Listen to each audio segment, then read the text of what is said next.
বন্ধনওয়ালার কাছে যেতে হবে। আপনি কি কাপুরুষ? আপনার শরীরে ক্ষমতা নেই? আপনি কোনো নিজের স্ত্রীকে বন্ধনওয়ালার কাছে পারেন না? আপনার কি শরীরে ক্ষমতা নেই? আপনি কি পুরুষ তো বিক্রি করে খেয়েছেন লালগোলা বাজারে নাকি? আপনি বন্ধন নিয়েছেন, আপনাকেই যেতে হবে, আপনার স্ত্রী যাবে না, আপনার কন্যা যাবে না, আপনার বাড়ির পুত্রবধূ যেতে পারে না। কে বললো বন্ধনওয়ালার কাছে মহিলা যেতে পারে? আমি আপনাকে মাঝে মাঝে বলেছিলাম মিলাদকে আপনি সুন্নাত বা জায়েজ বললেন কেন? মিলাদকে সুন্নাত এই জন্য জায়েজ বললে যে শুধু বিরিয়ানি খাবেন তার জন্য? মিলাদকে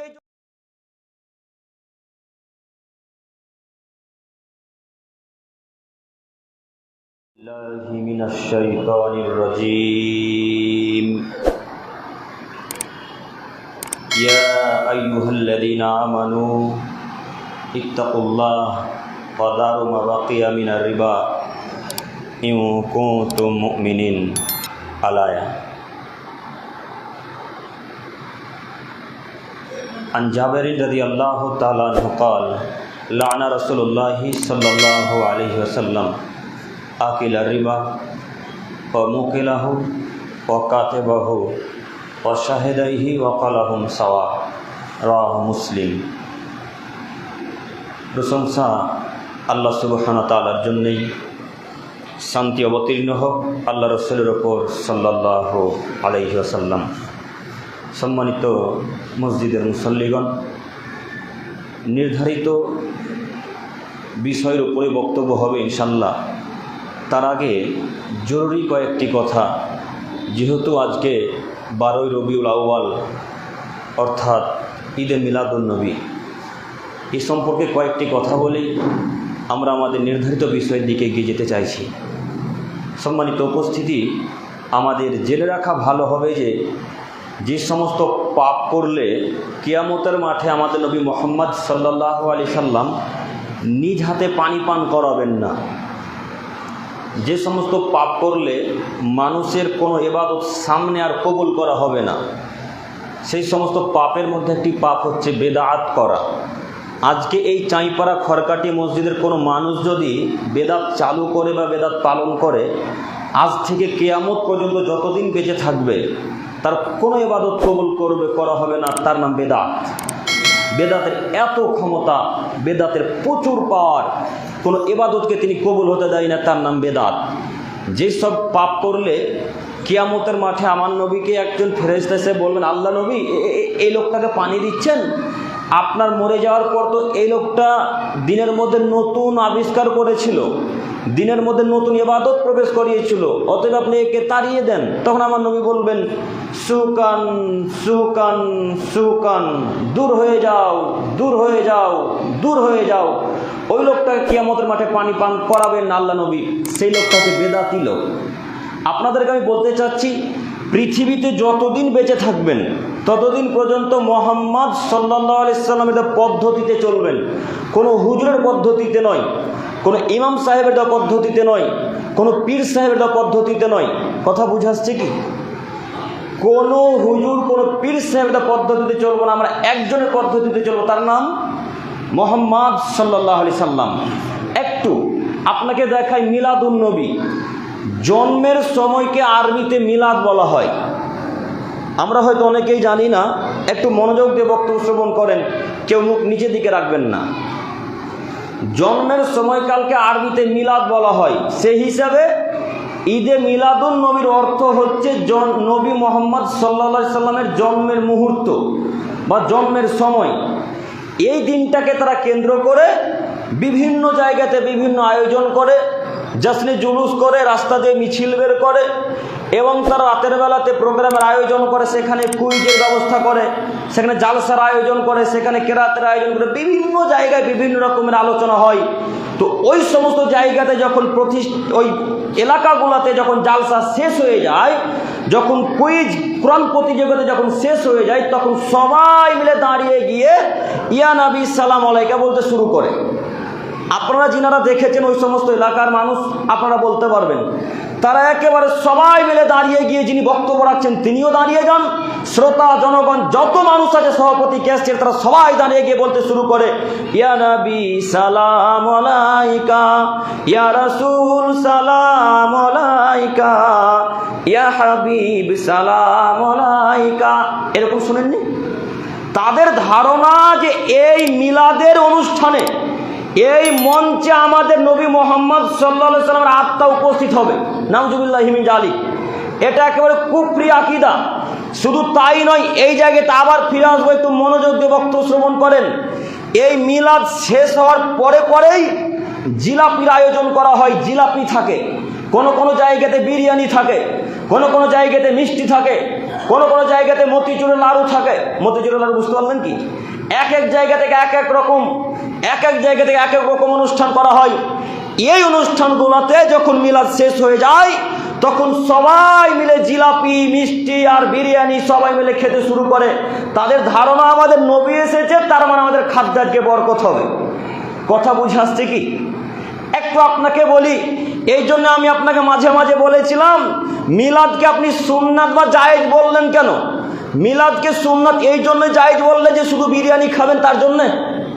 মিলাদকে এই জন্য জায়েজ বললেন সেদিন একটু জিলাপি খেতে পাবেন তার জন্যে? যদি জিলাপি খাওয়ারই প্রয়োজন হয়, যদি বিরিয়ানি খাওয়ারই প্রয়োজন হয়, তো আমাকে বলেন, আমি আব্দুল করিম বিন আহমেদ আপনাকে 2000 বা 3000 টাকা দিই, তারপরে আপনারা বিরিয়ানি কিনে খান, জিলাপি কিনে খান। শুধু ঈদে মিলাদুন নবীকে জায়েজ প্রমাণ করার জন্য জিলাপি খেলেন কেন? কে বললো ঈদে মিলাদুন নবী জায়েজ? অসম্ভব, কখনো নয়। ঈদে মিলাদুন নবী পালন করা বেদাত, কোনো মায়ের বেটা প্রমাণ করতে পারবেন এটা সুন্নাত বা জায়েজ। এই জায়গাতে আবার আসবো। শুধু তাই নয়, তারা ধারণা করে মোহাম্মদ সাল্লাল্লাহু আলাইহি ওয়াসাল্লাম আত্মা এখানে আসবেন এবং বরকতের দোয়া করে যাবেন। তাদেরই কিতাব তুহফাতুল কুজাব, হানাফি মাযহাবের খুব দামি কিতাব। আপনারা হয়তো কিতাবের নাম শুনেননি। যারা হানাফি ভাই আছেন, এই আমার আলোচনা ইউটিউব, ফেসবুকে তারা পাবে, এবং তাদেরকে অনুরোধ করে বলতে চাচ্ছি, আপনারা একটু পড়াশোনা করেন।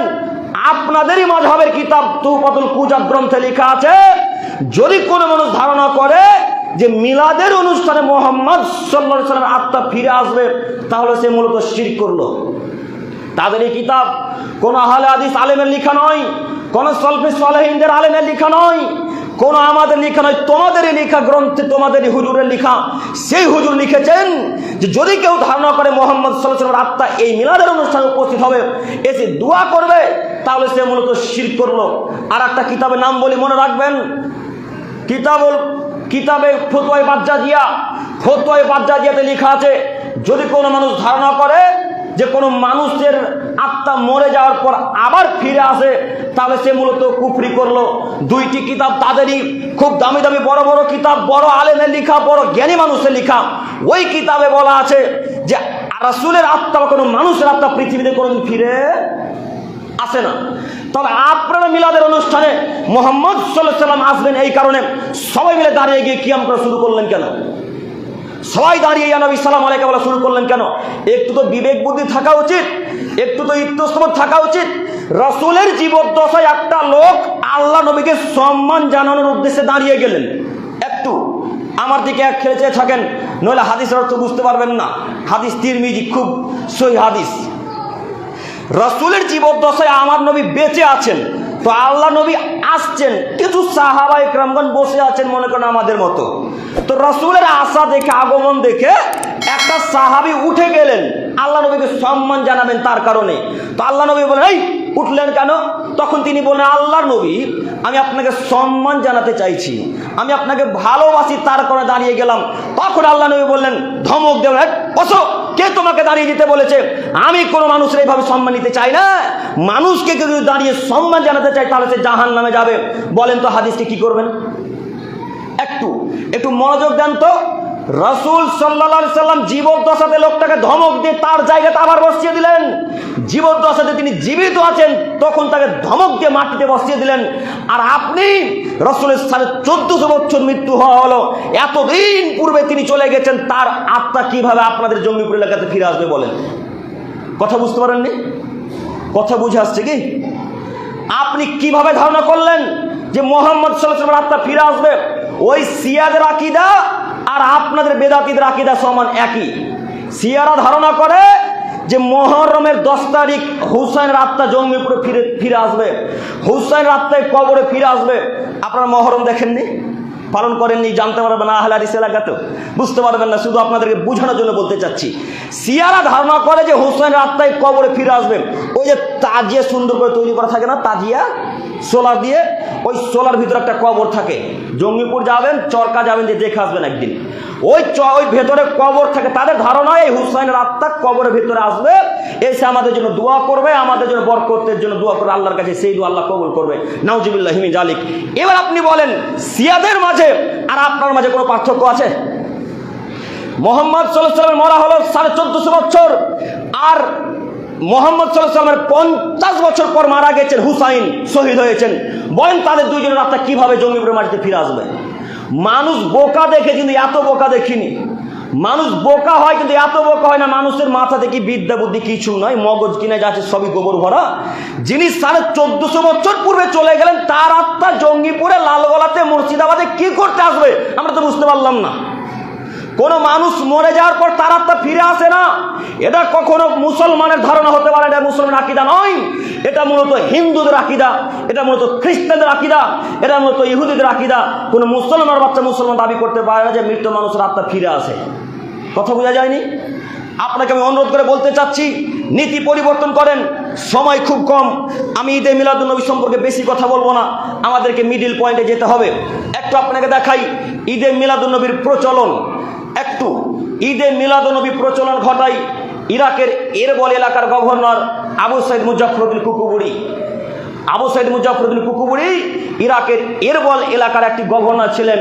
তিনি সেই যুগের বড় বড় আলেমদেরকে দাওয়াত দিয়ে ডাকলেন, দাওয়াত দিয়ে তাদেরকে বলেন, এই খ্রিস্টানরা তো ঈসা আলাইহিস সালামকে মানে, খ্রিস্টানরা 31 মানে না? কথা বুঝতে পারেন না মনে হয়। এই তোমরা শোনো, খ্রিস্টানরা তো ঈসা আলাইহিস সালামকে সম্মান জানায়, ইহুদিরা তো তাদের নবীদেরকে সম্মান জানায়, তো আমরা মুসলমানের বাচ্চা মুসলমান কেন আমাদের নবী মুহাম্মদ সাল্লাল্লাহু আলাইহি ওয়াসাল্লামকে সম্মান জানাবো না? আমরা কেন তার মিলাদে খুশি উদযাপন করবো না? তখন তিনি বড় বড় আলেমদেরকে দাওয়াত দিয়ে বললেন, তোমরা এই মিলাদের পক্ষে হাদিস তৈরি করো, তারপর আমাকে তোমরা গিফট হিসাবে দিবে। এই লোকটাকে, আবু সাইদ মুজাফফরউদ্দিন কুকুবুরিকে, যিনি সর্বপ্রথম সাহায্য করেন, তার নাম আবুল খাত্তাব উমর বিন দেহিয়া, একজন বড় আলেম।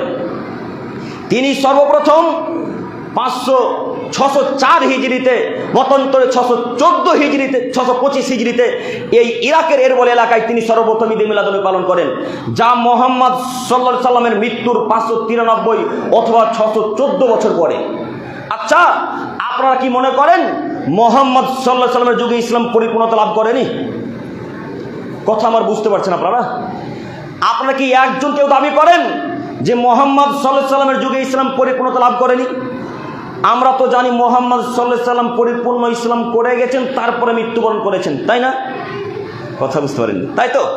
তো আপনি মোহাম্মদের মৃত্যুর 593 অথবা 614 বছর পরে কিভাবে নতুন ইবাদত চালু করলেন? আমি তো বুঝতে পারলাম না। আল্লাহ নবী চলে গেছেন, আল্লাহ তাআলা বলছেন, এই আদমের ছেলে মেয়ে, আজ আমি তোমাদের জন্য দিনকে পূর্ণাঙ্গ করে দিলাম, আর ইসলামকে আমি মনোনীত হিসেবে গ্রহণ করে নিলাম। এর মধ্যে কেউ নতুন কিছু প্রবেশ করাতে পারে না, এর মধ্যে কেউ কোনো ইবাদত ঢুকাতে পারে না। তার নাম ধর্ম, তার নাম ইসলাম। আপনি কেন নতুন ইবাদত তৈরি করলেন? এই আবুল খাত্তাব উমর বিন দেহিয়া, তিনি আবু সাইদ মুজাফফরউদ্দিন কুকুবুরিকে বহু জাল ও বানোয়াট হাদিস তৈরি করে উপহার হিসেবে দেন।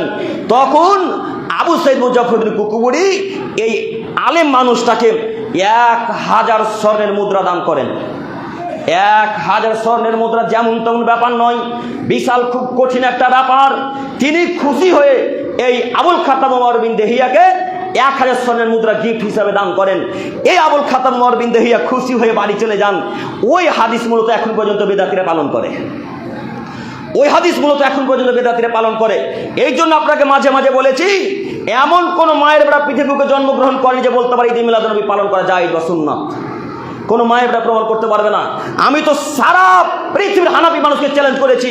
শুধু হানাফি কেন, যারা পৃথিবীতে যেখানে ঈদে মিলাদুন্নবীকে মান্যতা দেয়, যেখানে যারা ঈদে মিলাদুন্নবীকে পালন করে, তাদের সবার সাথে আমার চ্যালেঞ্জ, খোলা চ্যালেঞ্জ, ওপেন চ্যালেঞ্জ। এমন কোন মায়ের বেড়া যদি প্রমাণ করে দিতে পারে যে ঈদে মিলাদুন্নবী পালন করা সুন্নাত বা জায়েজ, সেদিন থেকে আমিও ঈদে মিলাদুন্নবী পালন করব। কখনো নয়। এমন একটা হাদিস, এমন একটা নুসখা, এমন একটা রেওয়ায়েত, এমন একটা আয়াতের ব্যাখ্যা প্রমাণ করেন যে ঈদে মিলাদুন্নবী পালন করা সুন্নাত বা জায়েজ। কেউ যদি কোনো মায়ের বেটা বেদাতি বা হানাফি কোনো আহলে হাদিস কেউ যদি প্রমাণ করে দিতে পারেন, সেদিন থেকে আমি আব্দুল করিম আল ইসলাম আপনাদের জনসমাজে বলে যাচ্ছি, আমি ঈদে মিলাদুন্নবী পালন করব। কখনো হতে পারে না ঈদে মিলাদুন্নবী পালন করা সুন্নাত নয়। যদি ঈদে মিলাদুন্নবী পালন করা সুন্নাত করতেই হয়, তাহলে মোহাম্মদকে আবার আরবে ফিরে আসতে হবে। বুঝতে পারেননি কথা? ঈদে মিলাদুন্নবী পালন করা যদি সুন্নাত প্রমাণ করতে চান, তাহলে মোহাম্মদকে আকাশ থেকে আল্লাহ তাআলা পাঠাবেন আবার পৃথিবীর বুকে, আরবের জমিতে এসে বলবে, মক্কার জমিতে এসে, মদিনার বনভূমিতে এসে বলবে, এ আরববাসী, মদিনাবাসী, আমি তখন ঈদে মিলাদুন্নবী পালন করা সুন্নাত এই কথা বলতে ভুলে গেছিলাম। আমি তখন ঈদে মিলাদুন্নবী পালন করা সুন্নাত এই কথা বলতে ভুলে গেছিলাম। অতএব আজকে কথা ফিরিয়ে নিয়ে বলতে চাচ্ছি, তোমরা সবাই ঈদে মিলাদুন্নবী পালন করবে। এই কথা যদি মোহাম্মদ সাল্লাল্লাহু আলাইহি ওয়াসাল্লাম আরবের জমিতে বা ভারতে বর্ষে এসে বলে, তাহলে ঈদে মিলাদুন্নবী পালন করা সুন্নাত বা জায়েজ হবে। তার আগে কোশ্চিনকালে ঈদে মিলাদুন্নবী সুন্নাত বা জায়েজ হবে না।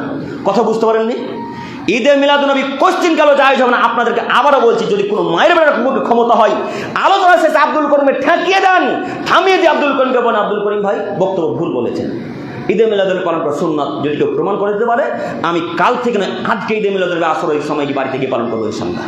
আমিও কেক নিয়ে আসবো, কেক নিয়ে এসে আল্লাহ রাসূলের জীবন ওই জন্মদিন পালন করবো ইনশাআল্লাহ। কোশ্চিন কালো পারবেন, আপনার সাথে আমার চ্যালেঞ্জ থাকলো। সম্মানিত মুরব্বী সাহেব, ওই যে আমি আপনাদের এলাকাতে মোটামুটি 1 ঘন্টা আগে আসতাম, আজকে জঙ্গিপুর থেকে একবারে সাইদাপুর পর্যন্ত পুরো জাসরের জুলুস বেরিয়েছে, তারা পুরো রাস্তাকে জাম করে রেখেছে। তারা বলে আমরা আশিকে রাসূল। যারা বলছে আশিকে রাসূল, তার প্যান্টটা টাকনুর নিচে আছে। যারা বলে আশিকে রাসূল, ওই মাথাতে একটা ওই সবুজ কালারের কাপড় বেঁধেছে, আর কাপড়ে লেখা আছে লা ইলাহা ইল্লাল্লাহ মুহাম্মাদুর রাসূলুল্লাহ। ওই কাপড় কপালে টাঙা আছে, বাঁধা আছে, আর ওই বোকা মানুষটার হাতে একটা সিগারেট আছে। দেখে আসেন জঙ্গিপুর সাইদাপুরে গিয়ে, আপনারা দেখতে পাবেন না। আচ্ছা, আপনারা যে বলছেন আমরা আশিকে রাসূল, তো আশিকে রাসূল হলে তো আপনি নেশার দ্রব্য খাই পান করতে পারবেন না। কথা কি বুঝতে পারছেন?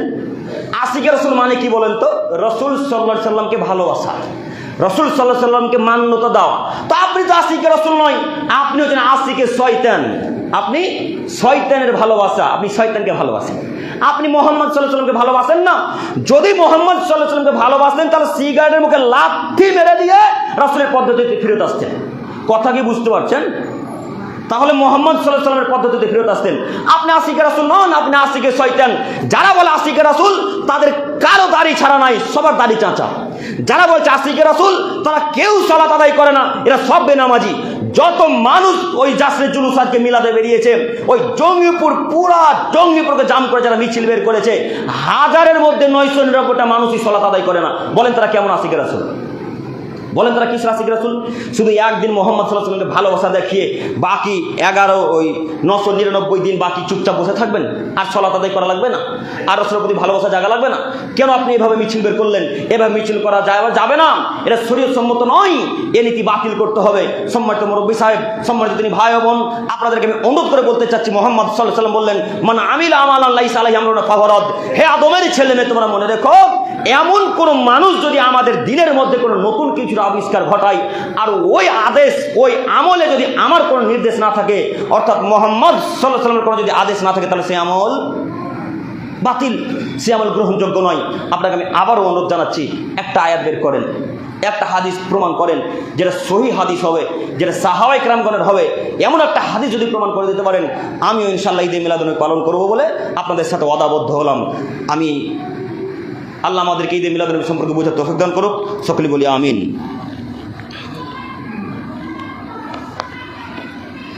হামেদান মুসল্লিয়ান আম্মা বাদ। সম্মানিত উপস্থিতি, সময় খুব কম।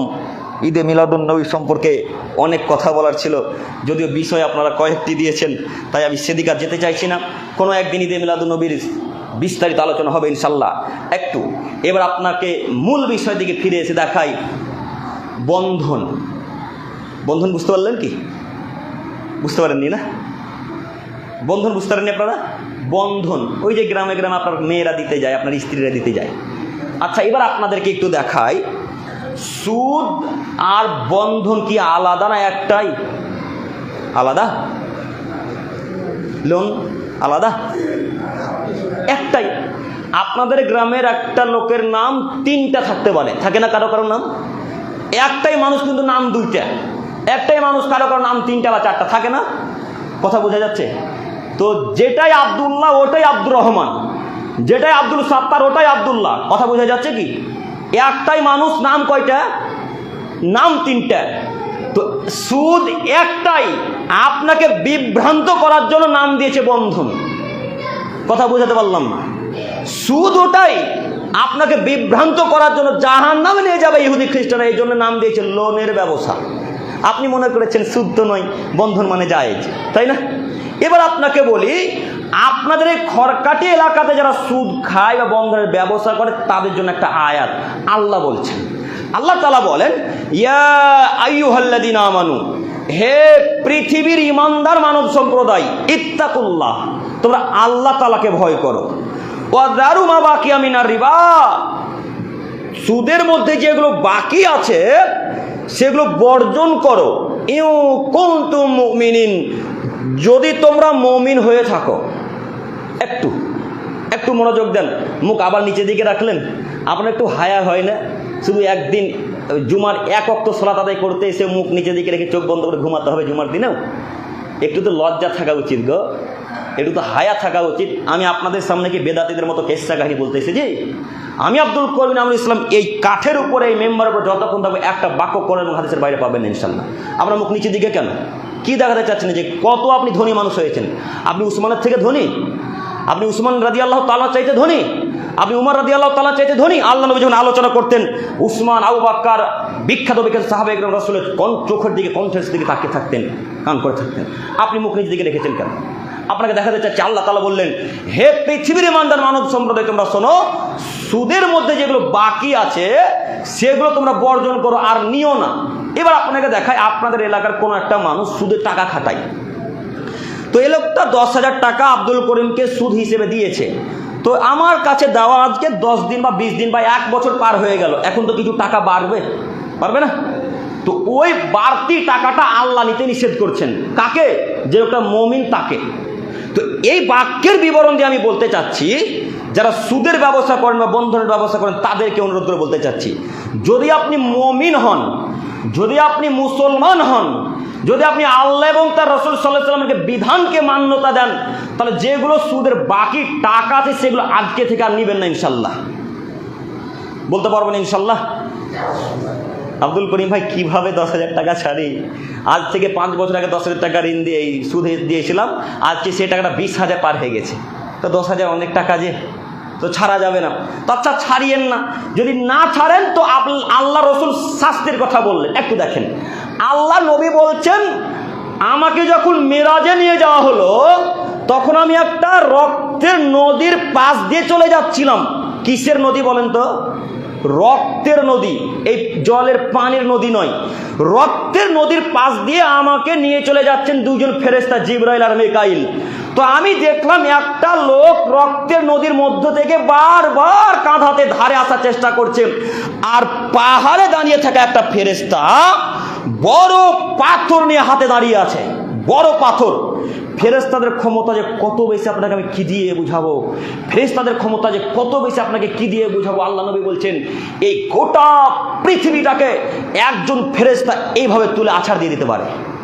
একটা ফেরেশতা গোটা পৃথিবী আসমান জমিনকে একজন ফেরেশতা এইভাবে তুলে আছাড় দিয়ে ফেলে দিতে পারে, তারা হলো ফেরেশতা। তো এই একজন ফেরেশতা পাহাড়ে দাঁড়িয়ে একটা বড় পাথর নিয়ে দাঁড়িয়েছেন, 20 টন বড় বড় ওজন, কোটি কোটি টন ওজনের পাথরকে নিয়ে দাঁড়িয়ে আছেন। তো আল্লাহ নবী বলছেন, ওই লোকটা যতবার সাইডে আসার চেষ্টা করছে, এই ফেরেশতা ওই লোকটার মাথাকে নিশানা করে, লোকটার মুখমণ্ডলকে নিশানা করে, তার মুখের উপর মেরে তার মুখকে দ্বিখণ্ডিত করে দিয়ে রক্তের নদীর মধ্যে আবার পাঠিয়ে দিচ্ছে। লোকটা আবার রক্তের নদীর মধ্যে থেকে পাহাড়ে ওঠার চেষ্টা করছে, এই ফেরেশতাটা আবার তাকে মেরে মুখকে ফাটিয়ে দ্বিখণ্ডিত করে দিয়ে রক্তের নদীর মধ্যে পাঠিয়ে দেওয়া হচ্ছে। আল্লাহ নবী বললেন জিবরাইলকে, জিবরাইল মান হাউলাই, এরা কারা? এদেরকে রক্তের নদীতে এইভাবে ফেলে দেওয়া হয়েছে কেন? জিবরাইল, এরা কারা? এদেরকে রক্তের নদীতে এইভাবে শাস্তি দেওয়া হচ্ছে কেন? তখন আল্লাহ নবী বললেন, তখন জিবরাইল আর মিকাইল বললেন, আল্লাহর নবী, এরা হলো সুদখোর আর সুদদাতা, এরা হলো সুদ গ্রহেতা, সুদদাতা।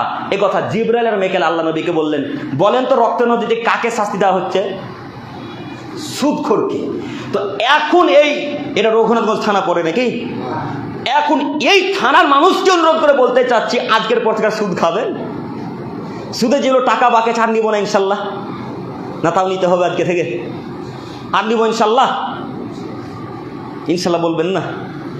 বলিয়েন না, কিয়ামতের মাঠে টিকতে পারবেন না, এই কথাই চূড়ান্ত।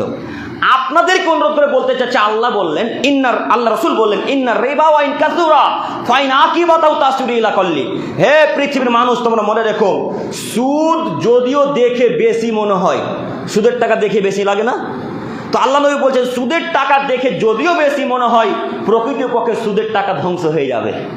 প্রকৃতপক্ষে সুদের টাকা ধ্বংস হয়ে যাবে। আপনারা ওই আজ থেকে 2-3 বছর আগে একটা খবর দেখেছিলেন, যে বলতে পারি না, কলম পত্রিকাতে দিয়েছিল।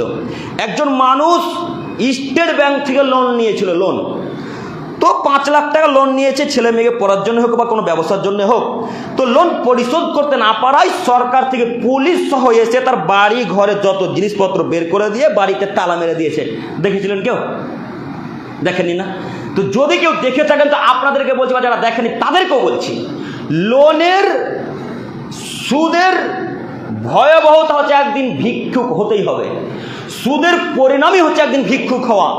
সুদের পরিণামই হচ্ছে ভিক্ষুক হওয়া। আজকে আপনাদের গ্রামে যে লোকটা সুদ খায়, তার বাড়ি 2 তলা 3 তলা মার্বেল টাইলস বসানো, একদিন না একদিন এই লোকটাকে ভিক্ষুক হতে হবে।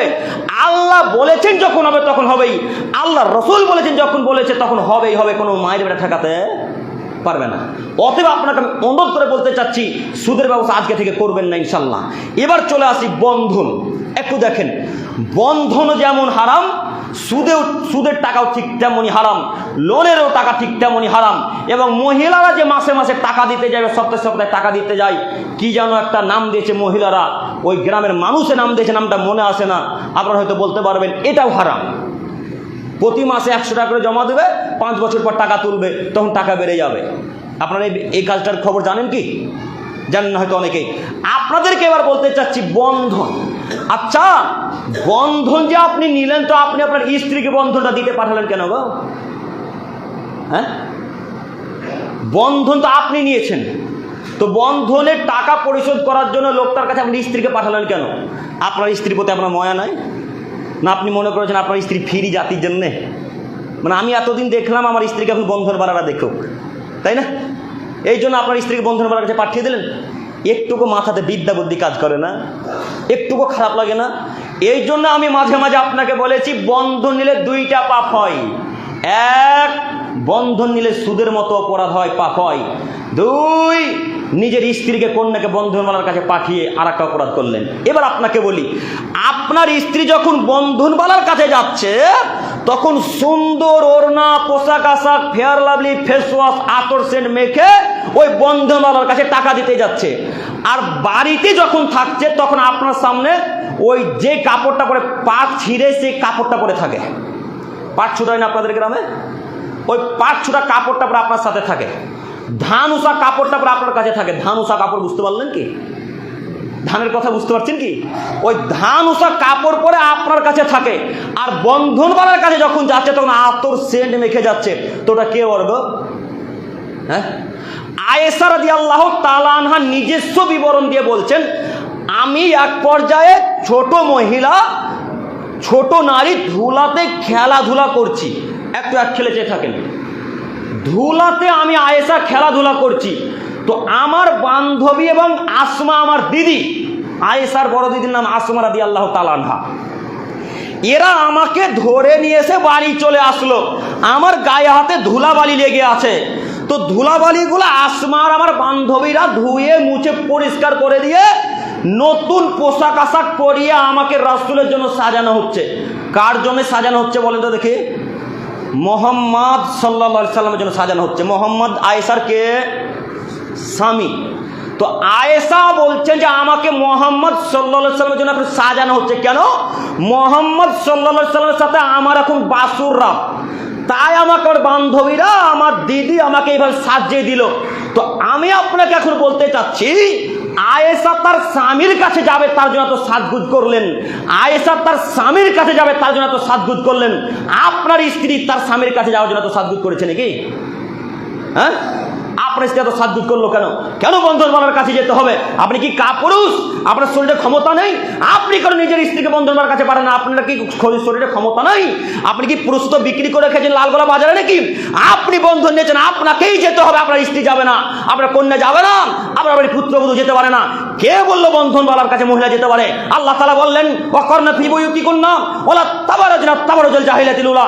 হে পৃথিবীর মহিলাগণ, বাড়িতেই থাকো, জরুরি প্রয়োজন ছাড়া বাড়ি থেকে বের হয়েও না। ওই হিন্দুদের মতো, খ্রিস্টানদের মতো, ইহুদিদের নারীদের মতো বেহায়া নগ্নতা অর্ধনগ্ন পোশাক পরে তোমরা বাড়ির বাইরে জরুরি প্রয়োজন ছাড়া বের হয়ে না। এটা আল্লাহর আদেশ। আল্লাহ তাআলা বারবার আদেশ দিয়ে বলছেন মহিলারা বাড়িতেই থাকবে, মহিলারা বাড়িতেই থাকবে, মহিলারা জরুরি প্রয়োজন ছাড়া বাড়ি থেকে বের হতে পারবে না। বলেন আপনার স্ত্রী কেন বন্ধন বলার কাছে গেল? আপনার খারাপ লাগে না? আল্লাহ তাআলা বলছেন ওমিন আয়াতিহি আন খলাকালাকুম মিন আনফুসিকুম আজওয়াজা। এই আদমের ছেলেরা তোমরা শোনো, আমি তোমার জন্য তোমার স্ত্রীকে সৃষ্টি করেছি। আল্লাহ বলছেন, আপনারা যারা স্বামী তাকে আল্লাহ বলছেন, এই পৃথিবীর মহিলার স্বামীরা তোমরা শোনো, আমি তোমার স্ত্রীকে সৃষ্টি করেছি শুধু তোমার জন্য। কেন? লিতাসকুনু ইলাইহা, যেন তুমি তার কাছে শান্তি, তৃপ্তি, ভালোবাসা পাও, তার কারণে। আল্লাহর বাণী। কোরআন মাজিদ কই? কোরআন মাজিদে দেখে, ওই তো কোরআন মাজিদ সামনে, একটু পর আমাকে বলবেন যে আব্দুল করিম ভাই আয়াতটা দেখিয়ে দেন, আমি দেখার জন্য প্রস্তুতি গ্রহণ করে আছি। তো আল্লাহ বলছেন তোমার স্ত্রী শুধু তোমার জন্যে, তুমি তার কাছে শান্তি, তৃপ্তি নিবে। আচ্ছা, একটু যখন আপনার পাট বুনেছিলেন, জমিতে পাট লাগিয়েছিলেন, তো এই পাটের জমিটা মনে করেন এই চাচার, তো এই চাচা যদি পাটের জমিতে সকালেই যায় আর বৈকালে যায় বা দুপুরে যায়, কোনো মায়ের বেটা খড়কাটিকে বাধা দিতে পারবে? কেউ পারবে কি? কথা বুঝতে পারেন না, কেউ পারবে না। কেন? পাটের জমিটা কার? চাচার। যিনি যাচ্ছে তার। তাই এই গ্রামের মানুষ, রঘুরামগঞ্জ থানার মানুষ কেউ বাধা দিতে পারবে না। তো ঠিক তেমনই আপনার স্ত্রীকে আল্লাহ শুধু আপনার জন্য সৃষ্টি করেছে। ওই জমিতে আর কেউ যেতে পারে না, ওই জমিতে বন্ধনওয়ালা যেতে পারে না, ওই জমিতে চাচাতো ভাই যেতে পারে না, ওই জমিতে খালাতো ভাই যেতে পারে না, ওই জমিতে মামাতো ভাই যেতে পারে না। আপনি কাপুরুষের বাচ্চা, কাপুরুষ তাই বন্ধনওয়ালার কাছে নিজের স্ত্রীকে পাঠিয়েছেন। আমরা যখন আমাদের স্ত্রীকে টোটোতে নিয়ে আসি, টোটোতে খুব কমই নিয়ে আসি, বাড়িতে গাড়ি আছে, গাড়িতে যাতায়াত করার চেষ্টা করি, এই জন্যে যে আমার স্ত্রীকে যেন ধাক্কা না মেরে দেয়। যদি বাড়িতে গাড়ি না থাকে, ভাই যখন বাড়ির থেকে গাড়ি থেকে কোথাও গাড়ি নিয়ে যায়, তখন টোটোতে নিয়ে আসতে বাধ্য হই। তো টোটোতে নিয়ে আসতে আসতে ওই টোটোওয়ালা তো আরও প্যাসেঞ্জার নিবে, তাই না? টোটো বুঝতে পারছেন কি? চেন্নাই ওই টোটোতে আরও তো প্যাসেঞ্জার নিবে টোটোওয়ালারা। তো আমার স্ত্রীর সামনে যখন একটা পুরুষ মানুষ উঠে বা ঠেকা লাগে বা তার সামনাসামনি যখন বসে, তখন মনে হচ্ছে আমার অন্তরটা কেটে ফেটে চলে গেল, বলছে কাঁটা ঢুকে এপার ওপার হয়ে গেল। এতটা আমাদের খারাপ লাগে শুধু পাশে বসার জন্যে। আর আপনার স্ত্রী বিনা বোরখায় ঢং ঢং ঢং ঢং করতে করতে বই বন্ধনওয়ালার কাছে যায়, আবার ঢং ঢং ঢং ঢং করতে করতে বিনা বোরখাতে বাড়ি চলে আসে। আপনাকে খারাপ লাগে না? আপনাকে খারাপ লাগে না? মোহরানা আপনি আদায় করেছেন, মোহরানা আপনি দিয়েছেন, মোহরানা আপনি আদায় করবেন, আর মজা নিবে বন্ধনওয়ালা? একটু তো হায়া থাকা উচিত। দেখে মজা নিবে, তৃপ্তি নিবে বন্ধনওয়ালা, টোটোওয়ালা না আপনি? আপনাকে নিতে হবে। আল্লাহ বলছেন আপনি পেতে পারেন আপনার স্ত্রীর কাছে শান্তি, তৃপ্তি, আর পৃথিবীর কোনো মানুষ পেতে পারে না। আপনারা আমার কথা বুঝতে পারছেন কি? কোনো পৃথিবীর মানুষ পারে না স্বামী ব্যতীত। পৃথিবীর দিনী ভাই ও বোনদেরকে আমি অনুরোধ করে যাচ্ছি, উপরে মা ও বোনেরা হয়তো আছে, তাই না? উপরের মা ও বোনেরাকে আমি অনুরোধ করে বলতে চাইছি, সম্মানিত মা ও বোন, আপনি আজকে তওবা করেন যে বন্ধনওয়ালার কাছে আমি যাব না। যদি যাই তো স্বামী যাবে, আমার ছেলে যাবে, আমি যাব না। আর যারা আপনারা বন্ধন নিয়েছেন, আজকের পর থেকে আর কোশ্চিনকালেও বন্ধন নেবেন না, পরিশোধ করে দিবেন। তারপরে ইনশাল্লাহ বলতে পারবো না? ইনশাল্লাহ আলু ভর্তা দিয়ে ভাত খাবো, মাংস দিয়ে ভাত খাবো না, তবু বন্ধন দেবো ইনশাল্লাহ। ভিক্ষা করে ভাত খাবো, কপালে যদি ভিক্ষা করা থাকে তবু বন্ধন দেবো ইনশাল্লাহ। কথা বুঝতে পারেননি? বন্ধন নেবেন ইনশাল্লাহ। আপনাকে অনুরোধ জানাচ্ছি, একটু দেখাই বন্ধনের ভয়াবহতা, সুদের ভয়াবহতা একটু দেখে আমি আর আরেকটা বিষয় দিকে ফিরে যাবো, সময় খুব কম। সম্মানিত তিনি ভাই বোন, আল্লাহ নবী বললেন আকিলা রিবা, যারা সুদ খায় তাদের উপরে লানত। অমুকেলাহু, যারা সুদ দেয় তাদের উপরে লানত। অকাতেবাহু, যারা সুদের লিখালেখি করে তাদের উপরে লানত। অশাহেদাইহি, যারা সুদের সাক্ষী থাকে তাদের উপরে লানত। এইবার যুবক ভাইরা ফেঁসেছে। একটু দেখাই, বন্ধন যখন নিতে যান তখন 2জন কিংবা 3জন সাক্ষী ছাড়া কিন্তু বন্ধন দেয় না। দেয় কি? আপনারা যারা বন্ধন নিয়েছেন আপনারা ভালো বলতে পারবেন, তবে আমি একটু জানি। তো বন্ধন যদি নিতে যান 2জন কিংবা 3জন সাক্ষী ছাড়া আপনাকে 10,000 20,000 টাকা দিবে না বন্ধনওয়ালারা। কেন? আপনি যদি ধোকা দেন, তার জন্য আপনার আধার কার্ড নেওয়া হয় এবং আপনার যিনি সাক্ষী দেবে তারও আধার কার্ড নেওয়া হয়। তো এই যুবক ভাই, তোমরা যারা সাক্ষী দিয়েছো তোমাদেরকে বলছি, মনে করেন এই চাচা বন্ধন নিয়েছে, তো এই চাচা বন্ধন নিয়ে যত পাপ করলো, এই চাচার সাথে গিয়ে 3 জন বা 2 জন সাক্ষী দিয়ে ঠিক ততটাই পাপ করলো। কথা বোঝাতে পারলাম না? আব্দুল করিম বিন আমিনুল ইসলাম বন্ধন নেয় না, বন্ধন খায়ও না, সুদের টাকাও খাটায় না, কিন্তু আব্দুল করিম বন্ধনের কাগজপত্র ফর্ম ফিল করে দেয়। ফর্ম ফিল করতে হয় না? ওই ফর্ম ফিল আব্দুল করিম করে। তো আব্দুর রহমান বন্ধনের টাকা নিয়ে যত অপরাধ করলো, আব্দুল করিম ফর্ম ফিল করে ততটাই অপরাধ করলো। কথা বুঝেছে নাকি? ততটাই পাপী আব্দুল করিম এবং আব্দুর রহমান, দুজনে সমান পাপী। আল্লাহ নবী বলছেন অকলাহুম সাওয়া, তারা অভিশাপে সবাই সমান, তারা অভিশাপে সবাই সমান। এই জন্য আপনাকে বলেছি, ওই বন্ধনওয়ালাকে ঘর ভাড়া দিলেন কেন? ব্যাংকওয়ালাকে ঘর ভাড়া দিলেন কেন? আর কোনো পৃথিবীতে জায়গায় ছিল না বন্ধনওয়ালা? আপনার বাড়িতে বন্ধনের বাড়ি ভাড়া নিতে হবে, আপনি ব্যাংকওয়ালাকে ভাড়া দিলেন কেন? আর যত ওই শাখা ব্যাংকগুলো আছে, 1999টার মধ্যে 800 মানুষই মুসলমান। দেখেন যারা শাখা ব্যাংকে চাকরি করছে, যারা শাখা ব্যাংক খুলেছে, তারা প্রায় মানুষ মুসলমান। কথা ভুল হচ্ছে মনে হয়। ইহুদি খ্রিস্টানদের এটা চাল যে আমরা তো জাহান নামে যাবো, এই মুসলমানের বাচ্চা মুসলমানকে জাহান নামে ভরে দিয়ে তারপর ছাড়বো। আপনি খোঁজ নিয়ে দেখেন, বন্ধনের টাকা নেওয়া যেমন হারাম, বন্ধনের চাকরি করাও ঠিক ততটাই হারাম। ব্যাংকের সুদের টাকা খাটা যেমন হারাম, ব্যাংকের চাকরিও ঠিক ততটাই হারাম। আরে ব্যাংকের চাকরি তো হারাম, ব্যাংকের ঝাড়ু দেওয়ার চাকরি হারাম। ব্যাংকের ঝাড়ু দেওয়ার চাকরি তো হারাম, ব্যাংকের গেটম্যানও থাকা হারাম, ব্যাংকওয়ালাকে ঘর ভাড়া দেওয়া হারাম। কোন মায়ের বেটা বলেছে আপনি ব্যাংকওয়ালাকে ঘর ভাড়া দিতে পারেন? হলো সুদের থেকে টাকা আপনাকে দিবে, ওর যত পাপ আপনার ঠিক ততটাই পাপ। আল্লাহ তাআলা বলছেন তোমরা পাপ কাজে কোনো মানুষকে সহযোগিতা করো না, তোমরা পাপ কাজে কোনো মানুষকে সহযোগিতা করো না, তোমরা এই নেকির কাজে মানুষকে সহযোগিতা করো। এবার আপনাকে বলি, বন্ধনটা পাপের কাজ না নেকির কাজ? পাপের কাজ। যদি এখন আব্দুল করিম আব্দুর রহমান সহযোগিতা করে, তো লোকটার উপকার হলো না ক্ষতি হলো? উপকার হলো। তো ওই লোকটা যদি পাপী হয়, তো আমি আব্দুর রহমান আব্দুল করিমও ততটাই পাপী। আপনাকে আমি অনুরোধ জানাচ্ছি, আজকের পর থেকে এই যাবতীয় জিনিস থেকে বিরত থাকবো ইনশাল্লাহ। ইনশাল্লাহ, ইনশাল্লাহ। আল্লাহ তুমি খরকারীর মানুষকে সহ আমাদের সারা পৃথিবীর মুসলিম ভাই বোনদেরকে কবুল করো, সকলে বলি আমিন। সম্মানিত উপস্থিতি, আল্লাহ নবী বললেন দিরহামুরি বয়াকুল রজুল অহয়ালা বা সাদ্দুমিন সিত্তাতে সালাসিনা জিনিয়া, 36 বার জিনা করলে যত পাপ হয়, 1 টাকা সুদ খেলে ঠিক ততটা পাপ হয়। আস্তাগফিরুল্লাহাল্লাযী লা ইলাহা ইল্লা হুয়াল হাইয়ুল কাইয়্যুম ওয়া আতুবু ইলাইহি। আরেকটা হাদিস বলতেও মাঝে মাঝে লজ্জা লাগে যে এত নোংরা কথা কিভাবে বলবো, তো বলতে হবে যেহেতু আল্লাহ নবী বলেছেন। আল্লাহ নবী বলছেন আর রিবাউ সাবুনা হুবান আইসারুহা আইয়ান কাহার রাজুল উম্মাহু, আদমের ছেলে মেয়ে শোনো, সুদের 70টা স্তর রয়েছে। একটু দেখেন তো, আল্লাহ নবী বলছেন আদমের ছেলে মেয়ে তার, তোমরা শোনো, সুদের 70টা স্তর রয়েছে। তার মধ্যে সব থেকে ছোট পাপ, সব থেকে কম অপরাধ, সব থেকে নিম্ন পর্যায়ের পাপ হলো মায়ের সাথে জিনা করা। আস্তাগফিরুল্লাহ। খরকারির কোনো মানুষ কি মায়ের কাছে থাকতে চায়? কথা বলেন। পৃথিবীর কোনো মানুষ মুসলমান যারা দাবি করে তারা মায়ের কাছে থাকতে পারে? থাকতে পারে না। আল্লাহ নবী কি বলছে দেখেন, আল্লাহ নবী বলছেন ইহুদি খ্রিস্টানরা পাপ করতে করতে করতে করতে করতে করতে তারা তার মায়ের সাথে জিনাতে লিপ্ত হয়েছিল। ইহুদি খ্রিস্টানরা পাপ করতে করতে করতে করতে তারা তার মায়ের সাথে জিনাতে লিপ্ত হয়েছিল। ঠিক তেমনই আমার উম্মতের কিছু লোক পাপ করতে করতে করতে করতে করতে তারা তার মায়ের সাথে জিনাতে লিপ্ত হবে, তারা পাপের কাজ মনে করবে না। এটাই সেই পাপ, এটাই সেই পাপ। দেখেন আপনি মিলিয়ে প্রায় বাড়িতে বন্ধন চলে, প্রায় বাড়ি তোলন চলে। 100-এর মধ্যে 1টা বাড়ি, হয়তো 2টা বাড়ি বাদ যাবে, 98টা পরিবারে বন্ধন চলে। কথা মিলে না মনে হয়? প্রায় পরিবারে বন্ধন চলে। বলেন এদেরকে কে ঠকাবে? আমি জঙ্গিপুর সন্তোষপুর থেকে আপনাদের চাইপাড়াতে ঠেকাতে আসবো, না আপনাদের এলাকার মানুষকে, তার স্বামীকে, তার বাপকে, তার ভাইকে ঠেকাতে হবে? আমি তো ঠেকাতে আসতে পারি না। সম্মানিত মুরব্বী সাহেব, আপনাকে অনুরোধ জানাচ্ছি, আজকের পর থেকে আর এই নোংরা ব্যবস্থা করবো না ইনশাল্লাহ, ইনশাল্লাহ, ইনশাল্লাহ। আজকের আলোচনার শেষ কথা, শেষ বাক্য একটু আপনারা আমার দিকে খেলে চেয়ে থাকেন। এনজিও, এনজিও বুঝতে পারলেন কি? এনজিও বুঝতে পারবেন না আপনারা? ইংলিশ কথা। এর বাংলা কথা হচ্ছে ওই যে গ্রামে গ্রামে আপনার মেয়েকে অন্য কোথা থেকে একটা পুরুষ মানুষ বা মহিলারা এসে শিক্ষা দিতে আসছে। কথা এবারও বুঝতে পারেননি মনে হয়? আর ওই প্রতিষ্ঠানে আপনি আপনার কন্যাকে পাঠাচ্ছেন, ওই প্রতিষ্ঠানে আপনি আপনার মেয়েকে পাঠাচ্ছেন, ওই প্রতিষ্ঠানে আপনি আপনার পুত্রবধূকে পাঠাচ্ছেন। আচ্ছা, ওই প্রতিষ্ঠানে কি শিক্ষা দেওয়া হয় একজন হাত তুলে বলতে পারবেন? পারবেন না?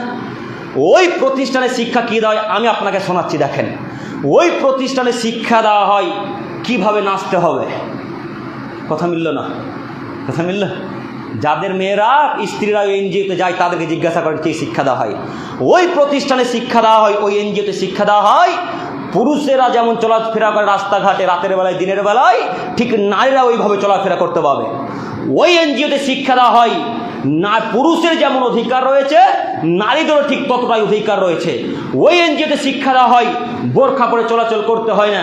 বোরখা পরে জঙ্গি উপর বা লালগোলা যখন বাজারে যাবে তখন গ্রামের মানুষ বলে দেখতে খারাপ লাগছে, এত গরমেও বোরখা পরেছে।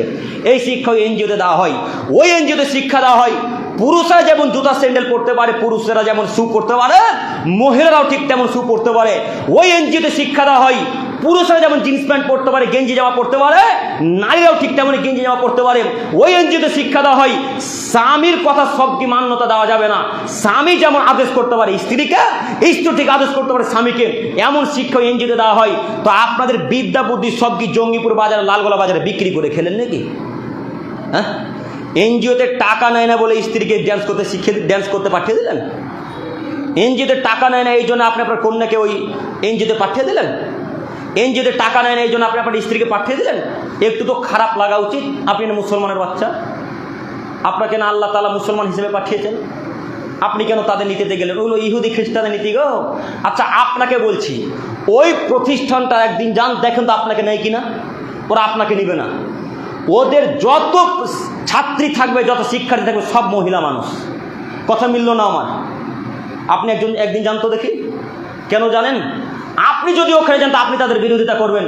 আর মহিলারা তো হাঁটু নিচে বুদ্ধি, মহিলাদের তাদের বিদ্যা বুদ্ধি খুব কম। মহিলাদের বুদ্ধি এতদিন মাথাতেই ছিল, এখন আস্তে আস্তে নামতে নামতে নামতে হাঁটু নিচে নেমে গেছে। তাই আপনার কাছে তিনি জিদ ধরেছে, ওই বাড়ির নারীটা এনজিও যাচ্ছে আমিও যাব, ওই বাড়ির মহিলা ড্যান্স শিখতে লালগোলা যাচ্ছে আমিও যাবে। কথা মিলে না মনে হয়? তো আপনাকে আমি এখন বলতে চাচ্ছি, আপনার স্ত্রীকে যে ড্যান্স শিখাতে পাঠালেন, আপনার কন্যাকে যে ড্যান্স শিখাতে পারেন, একবারও ইমাম সাহেবকে জানার চেষ্টা করলেন না যে ড্যান্স শেখা জায়েজ না না জায়েজ, হারাম না হালাল? আল্লাহ তাআলা নবী বলছেন লা ইয়াকুনা মিন উম্মতি আকওয়াম ইস্তাহিলুনা আল হিরা ওয়াল হারিরা ওয়াল খামরা ওয়াল মাজিব। এ আদমের ছেলে মেয়ে শোনো, অচিরে আমার উম্মতের কিছু লোক রেশমি পোশাক, গান বাজনা, সুদ, ব্যভিচারকে হালাল মনে করে নেবে।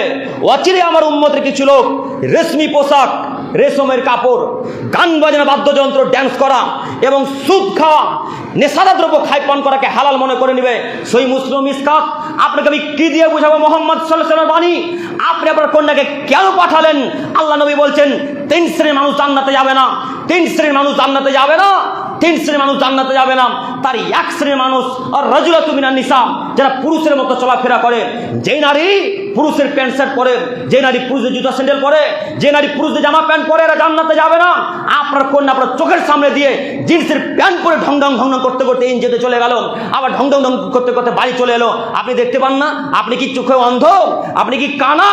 আপনার কন্যা আপনার চোখের সামনে দিয়ে জিন্সের প্যান্ট পরে ইহুদি খ্রিস্টানদের নারীদের মতো, ওই বেহায়া পতিতলের বেশ্যালের নারীদের মতো আপনার কন্যা জিন্সের প্যান্ট পরে বিনা ওড়না নিয়ে, বিনা বোরখাতে, গেঞ্জি জামা পরে আপনার চোখের সামনে বেরিয়ে চলে গেল।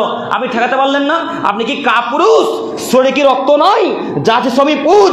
যদি শরীরে পুজ ভরা থাকে, জঙ্গিপুর মহকুমা হসপিটালে গিয়ে আজকেই পুজকে বের করে ফেলেন, রক্ত ভরার চেষ্টা করতে হবে। আপনি কাপুরুষের বাচ্চা, কাপুরুষ। আপনি কাপুরুষের বাচ্চা, কাপুরুষ। আপনি কাপুরুষের বাচ্চা, কাপুরুষ। আপনি বাপ নন, আপনি কাপুরুষ পিতা, আপনি হিজড়া পিতা। আপনার কন্যা চোখের সামনে দিয়ে এনজিওতে যাবে মানে, আপনার স্ত্রী এনজিওতে যাবে মানে, আপনার পুত্রবধূ এনজিওতে যাবে মানে। আমরা খ্রিস্টান ধর্মে বিশ্বাসী নই, আমরা হিন্দু ধর্মে বিশ্বাসী নই, আমরা ইহুদি ধর্মে বিশ্বাসী নই, আমরা মুহাম্মদ সাল্লাল্লাহু আলাইহি ওয়াসাল্লামের ধর্মে বিশ্বাসী। অতএব আমার কন্যা এনজিওতে যেতে পারে না, আমার কন্যা ড্যান্স শিখতে যেতে পারে না, আমার কন্যা জিন্সের প্যান্ট পরতে পারে না, আমার কন্যা বিনা বোরখায় রাস্তায় চলতে পারে না।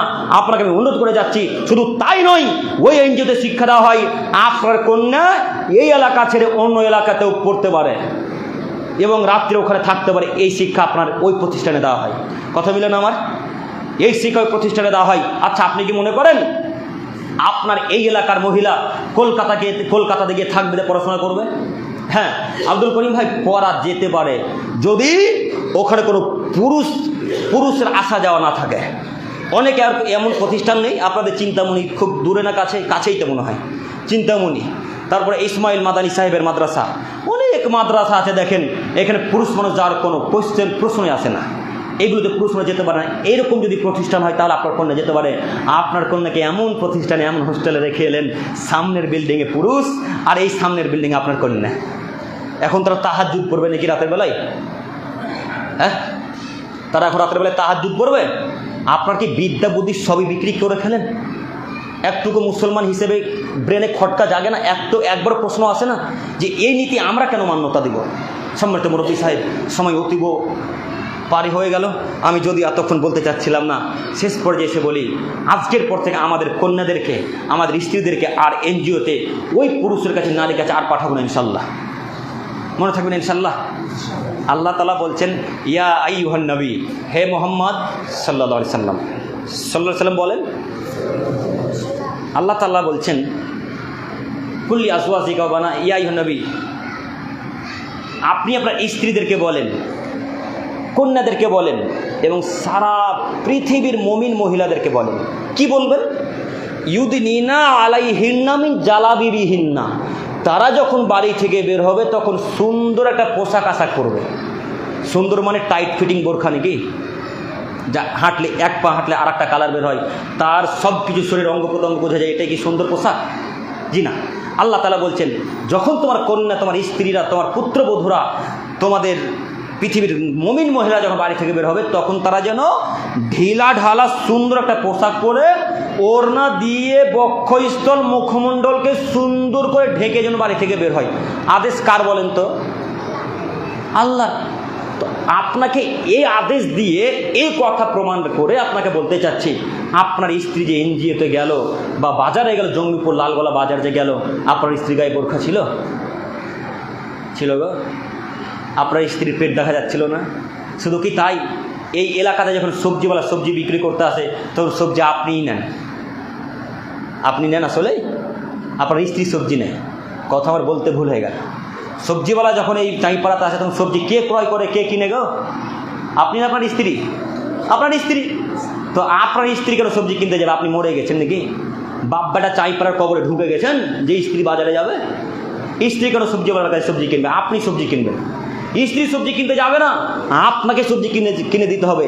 পানিও আপনাকে নিয়ে দিতে হবে, সবজিও আপনাকে নিয়ে এনে দিতে হবে, চাল ডাল শাক সবজি যাবতীয় যা লাগে পরিবারে সব আপনি এনে দেবেন, আপনার স্ত্রী যেতে পারেন। আব্দুল করিম ভাই, এখন একটা প্রশ্ন, আমরা বাড়িতে কেউ নাই, পুরুষ মানুষ কেউ নাই, এখন আমার স্ত্রী কি করবে? স্ত্রী তো খেতে হবে, কিছু না খেলে মারা যাবে যে। এখন আপনার স্ত্রীর জন্য উপদেশ, আপনার স্ত্রীর ওই পাশে বাড়িতে একটা ছেলেকে 10 টাকা দিয়ে ভাড়া করবে, 10 টাকা তাকে দিয়ে বলবে, আব্দুল্লাহ আব্বু ওই যে সবজিওয়ালা দেখো বেটা, ওই লোকটার কাছ থেকে ঝিঙে পটল আলু এনে দাও বেটা, আমি যাব না। আব্দুল করিম ভাই, পাশে বাড়িতে কোনো পুরুষ মানুষ নেই, সব মহিলা মানুষ, এখন কি করবে? হ্যাঁ, এবার যুক্তি, এই যুক্তিটা আপনার কাজ করেছে। এখন আপনার স্ত্রী যাবে, আপনার স্ত্রী সুন্দর একটা পোশাক পরবে, ঢিলা ঢালা ওড়না লাগিয়ে গায়ে পোশাক পরে দূর থেকে সবজিওয়ালাকে বলবে, ও সবজিওয়ালা ভাইয়া আলু দেন 500, পটল দেন 500, শাক সবজি দেন 500। এই কথা আপনার স্ত্রী দূর থেকে বলবেন, তার সবজি নেড়ে ঘেটে নিতে পাবে না। কথা বুঝতে পারেননি? তা আপনার স্ত্রীর আপনার এত অভ্যাস খারাপ, ওই ভেন্ডির আগালগুলোর প্রত্যেকটা আগালকে ভেঙে ভেঙে ভেন্ডি নেন না? ভেন্ডি বুঝতে পারলেন না? রাম পটল কি, ঢেঁড়স না রাম পটল বলেন? ঢেঁড়স। তো ওই ভেন্ডির আগালটা ভেঙে ভেঙে নিতে হবে। আপনাকে কে শিক্ষা দিল? আমি সবজিওয়ালা, এই যে একটু তাকান, আমি সবজিওয়ালা, আপনাদের চাঁইপাড়াতে সবজি বিক্রি করতে এসেছি। তো আমি যখন জঙ্গিপুর বাজার থেকে সবজি কিনে নিয়ে আসি তখন ভেন্ডির আগালটা সহ ওজন করে আমাকে দিয়েছিল না? আগাল ভেঙে ওজন করেছিল আমাকে, আগাল সহ। তো আপনি যে আমার কাছ থেকে এখন প্রত্যেকটা ভেন্ডির আগালকে ভেঙে ভেঙে নিলেন, 500 গ্রাম ভেন্ডি নেবেন, তো আমার এখন ওজন কমলো না বাড়লো? কথা বুঝতে পেরেছেন কি? ওজন কমলো। তো এখন এই নেকিটা আব্দুল করিমকে দিয়ে দিতে হবে কিয়ামতের মাঠে। কেন আব্দুল করিম ভাই? এখন আপনি আব্দুল করিমের উপর অত্যাচার করলেন, এখন ওই ভেন্ডিওয়ালার উপর অত্যাচার করলেন। আমি যদি আপনাকে বোঝাতে না পারি তাহলে আমি অক্ষম। আমি বলতে চাচ্ছি ভেন্ডি পুরা হোক, জালি হোক, কচি হোক, সব এক সাইড থেকে নিতে হবে, আপনি ভেঙে ভেঙে নিতে পারবেন না। কথা বুঝে আসলো কি? আজকের পর থেকে এইভাবে ভেন্ডির আগাল আর ভাঙবো না ইনশাল্লাহ। নারীরা তো ভাঙবে না, পুরুষরাও ভাঙবে না। এবং মরিচ 100 গ্রাম নেওয়ার পরে 2টা মরিচ যেন হাতে বা কুচাতে না থাকে। কুচা বুঝতে পারছেন কি? এই যে কুচা, এটা কি বলেন এটাকে? কুচাতে না, আমার কথা মিলছে কি? এইভাবে মরিচ থাকে না, 100 গ্রাম মরিচ নেবেন তো হাতে 3টা থেকেই গেল, ওই 3টা তার ঝাঁঝরিতে রাখলেন না, তার ঢাকিতে রাখলেন না, বলে লোকটার উপর অত্যাচার করলেন না। অত্যাচার, তাহলে আপনি কিয়ামতের মাঠে কেমনে উত্তর দেবেন? আল্লাহ নবী বলছেন কিয়ামতের মাঠে তার ছেলে তার বাপের কাছে যাবে একটা নেকির জন্য। কয়টা নেকি? একটা নেকির জন্য। বাপ যাবে স্বামীর কাছে, স্ত্রীর কাছে, স্ত্রী আসবে স্বামীর কাছে, ছেলে যাবে বাপের কাছে, মেয়ে যাবে মায়ের কাছে, ছেলে যাবে মায়ের কাছে, এরা সবাই তার মায়ের কাছে বাপের কাছে যাবে, এরা কেউ কাউকে একটা নেকিও দিবে না। তো আপনার বাপ যদি আপনাকে নেকি না দেয়, আপনার মা যদি আপনাকে নেকি না দেয়, যিনি আপনাকে 10 মাস পেটে রাখলেন, 3 বছর 4 বছর দুধ পান করালেন, এত বছর আপনাকে ভাত পানি খাওয়ালেন, বড় করে মানুষ করলেন, আর এই লোকটা আপনাকে কিভাবে তারা নেকি দিবে? কথা বুঝতে পারেননি? তার মানে এই লোকটা আপনাকে কিয়ামতের মাঠে ছাড়বে না। সম্মানিত দিনী ভাই বোন, শেষ পর্যায়ে এসে বলতে চাচ্ছি, আল্লাহ তুমি তো দয়াবান, তুমি তো ক্ষমাবান, তুমি আমাদের সকলকে এই বন্ধন সম্পর্কে বোঝার তৌফিক দান করো মাবুদ। সকলে বলি আমিন। পরিশেষে দোয়া করি, হে প্রভু দয়াময়, তোমার কাছে ভিক্ষা চাইছি মাবুদ, তুমি আমাদের সকলকে এই এনজিওতে যাওয়া থেকে বিরত থাকার তৌফিক দান করো, সাথে সাথে যুবকদেরকে, মুরব্বীদেরকে বোঝার ক্ষমতা দান করো যে ওই এনজিওর ক্লাস মুসলিমদের নয়, সব ইহুদি খ্রিস্টানদের। সকলে বলি আমিন। আল্লাহ তোমার কাছে ভিক্ষা চেয়ে বলি মাবুদ, এই ঈদে মিলাদুন্নবী সম্পর্কে বেদাতীদেরকে সহ আমাদেরকে তুমি সঠিক বুঝ দান করো। সকলে বলি আমিন। আমি অনেক কথা বলবো ভেবেছিলাম বেদাত এই ঈদে মিলাদুন্নবী নিয়ে, যদিও সময় খুব কম, জুমার দিন তো, তবুও আমি সূরা কফ তো করিই না। আমি প্রায় জুমার খুতবাতে সূরা কফ করি না, এই কারণে যে কথা বলারই তো সুযোগ পাই না। আমি শুধু হামিদ এবং সল্লিয়ান বলে শেষ করে দিয়েছি, আর কিছু বাড়াবাড়ি করিনি, তবুও সময় মিলল না মাবুদ। তোমার কাছে বলি আল্লাহ তুমি আমাদেরকে ক্ষমতা দান করো, আমরা যেন বেদাতীদের বিরুদ্ধে, জালেম মানুষের বিরুদ্ধে যেন এইভাবে বক্তব্য রাখতে পারি। সকল বলি আমিন। আপনাদের কাছে আমার একটাই অনুরোধ, আপনারা সকলে আমার জন্য অন্তর থেকে দোয়া করবেন। সাথে সাথে আমার আব্বু মারা গেছে, আপনারা আমার আব্বুর জন্য দোয়া করবেন, আমার আব্বুকে যেন আল্লাহ জান্নাতুল ফেরদাউস দান করে। সকলে বলি আমিন। এবং আমার মায়ের জন্য দোয়া করবেন। আমার মা সুগারের রোগী, খুব শরীর খারাপ, মাঝে মাঝে খারাপ হয়ে যাচ্ছে, মাঝে মাঝে ভালো থাকছে, আল্লাহ যেন আমার মাকে সুস্থতা দান করে। সকলে বলি আমিন। আল্লাহ শেষ পর্যায়ে এসে বলে মাবুদ তুমি মুসলিমদের ওয়াকফ সম্পত্তি তুমি মুসলিমদের হাতে ফিরিয়ে দাও। সকলে বলি আমিন। আল্লাহ গাজা, ফিলিস্তিন, উত্তরপ্রদেশ, সারা পৃথিবীতে যেখানে মুসলমানেরা অত্যাচারিত, নির্যাতিত, আল্লাহ তোমার কাছে ভিক্ষে চেয়ে বলি মাবুদ তুমি আমাদের সমস্ত দিনী ভাই ও বোনদেরকে তুমি রক্ষা করো। সকলে বলি আমিন। আল্লাহ তোমার কাছে ভিক্ষে চেয়ে বলি মাবুদ তুমি সমস্ত দিনী ভাই ও বোনদেরকে রসদ পদ্ধতিতে চলা তৌফিক দান করো। সকলে বলি আমিন। শেষ পর্যায়ে সে বলি মাবুদ তোমার নবী বলেছে মেম্বার থেকে নামার সময় দোয়া কবুল করা হয়, সেই আশা নিয়ে তোমার কাছে ভিক্ষে চেয়ে বলি মাবুদ তুমি আমাদেরকে কবুল করে নাও। সকলে বলি আমিন।